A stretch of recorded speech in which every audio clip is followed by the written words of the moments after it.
Привет, друзья! Вам еще не надоело паркинсонить?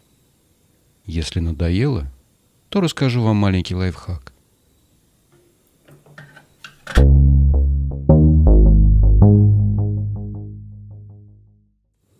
Многие радиолюбители давно используют паяльники на жалах Т-12 и по достоинству их оценили.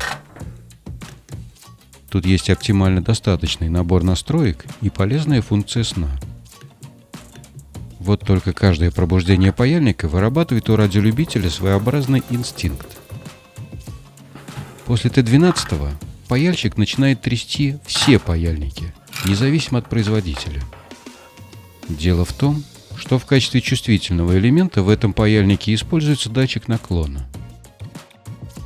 Мало того, что его нужно правильно сориентировать перед пайкой, так еще в момент Паркинсона он издает надоедливый звук. Решается эта проблема очень просто. Я купил на AliExpress вибродатчик SW420 с нормально замкнутыми контактами. Стоит копейки. Ссылку оставлю в описании под видео. Нужно разобрать ручку паяльника, удалить датчик наклона, а на его место припаять вибродатчик. Ориентация не имеет значения. Теперь смотрите, что получилось.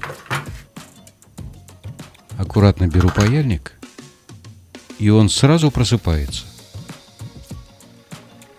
Теперь для его засыпания ориентация в пространстве не имеет значения. Не обязательно хранить его именно в вертикальном положении. Он может просто лежать на столе.